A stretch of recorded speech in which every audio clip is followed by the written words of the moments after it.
కాకినాడ లోక్సభ స్థానం నుంచి జనసేన అధినేత పవన్ కళ్యాణ్ పోటీ చేయబోతున్నారు.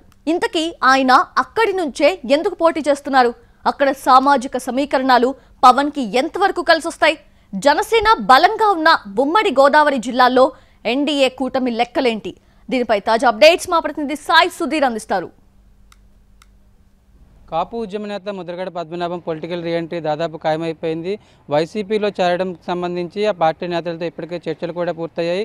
ఈ నెల 12వ తేదీన ముద్రగడ పద్మనాభం ఆయన కుటుంబం వైసీపీలో చేరడం ఇక లాంఛనమే అని వైసీపీ వర్గాలు కావచ్చు, అదేవిధంగా ముద్రగడ వర్గాలకు సంబంధించిన అనుచరులు కూడా క్లారిటీ ఇస్తున్నారు. దీనికి సంబంధించి వైసీపీ నేత జక్కంపూడి గణేష్ ముద్రగడ నివాసానికి వెళ్ళడం, కిర్లంపూడిలో ముద్రగడ నివాసానికి వెళ్ళి ఆయనతో సుదీర్ఘంగా చర్చించినట్లుగా కూడా పార్టీ వర్గాల ద్వారా సమాచారం అందుతుంది. అదేవిధంగా వైసీపీ రెండు ఉభయ గోదావరి జిల్లాల రీజనల్ కోఆర్డినేటర్గా ఉన్న మిథున్ రెడ్డితో కూడా గణేష్ ముద్రగడ పద్మనాభంతో ఫోన్లో మాట్లాడించారు. దీనిద్దరికి సంబంధించి వారిద్దరి మధ్య సుదీర్ఘంగా చర్చించినట్లుగా తెలుస్తుంది.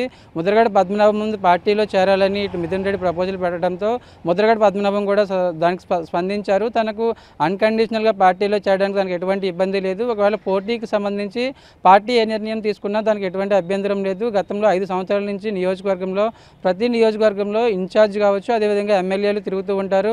వారిని డిస్టర్బ్ చేసే ఉద్దేశం తనకు లేదు. ఒకవేళ పార్టీ అనుకుంటే, పార్టీ ఆదేశిస్తే తాను పోటీ చేస్తానని, ఒకవేళ పార్టీ తనకు పోటీ అవసరం లేదనుకుంటే అన్కండిషనల్గా మద్దతు ఇస్తానని కూడా ముద్రగడ పద్మనాభం వైసీపీ రీజనల్ కోఆర్డినేటర్గా ఉన్న మిథున్ రెడ్డితో క్లారిటీగా చెప్పారని మనకు పార్టీ వర్గాల ద్వారా సమాచారం అందింది. దీనికి సంబంధించి మరో 2-3 రోజుల్లోనే అధికారికంగా ప్రకటన కూడా వచ్చే అవకాశం ఉంది. ముద్రగడ పద్మనాభం గత ఏడాది దాదాపు 10 నెలల పాటు వైసీపీలో జాయిన్ అవుతారు. వైసీపీకి సంబంధించిన పార్టీని నేతలతో చర్చించారని కూడా ఇటు వైసీపీ వర్గాలు, అదేవిధంగా ముద్రగడ అనుచరులు కూడా చాలా క్లారిటీగా చాలా సందర్భాల్లో చెప్పిన సిచ్యువేషన్. అయితే దానికి సంబంధించి గత జనవరిలో ఇటు జనసేన నేత బొలిశెట్టి శ్రీనివాస్ ముద్రగడ నివాసానికి రావడం, ఆయన స్వయంగా పవన్ కళ్యాణ్ కిర్లంపూడి వచ్చి ముద్రగడ పద్మనాభన్ పార్టీలోకి ఆహ్వానిస్తారని కూడా ఒక క్లారిటీ ఇచ్చారు. దాంతో వైసీపీ కూడా ముద్రగడ పద్మనాభంకి సంబంధించి కొద్ది గ్యాప్ మెయింటైన్ చేస్తూ వచ్చింది.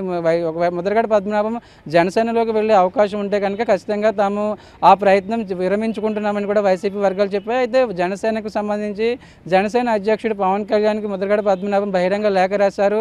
తన అవసరం మీ పార్టీకి ఉండదు, మీరు పోటీ చేసే 24 స్థానాలలో తన అవసరం ఉండకపోవచ్చని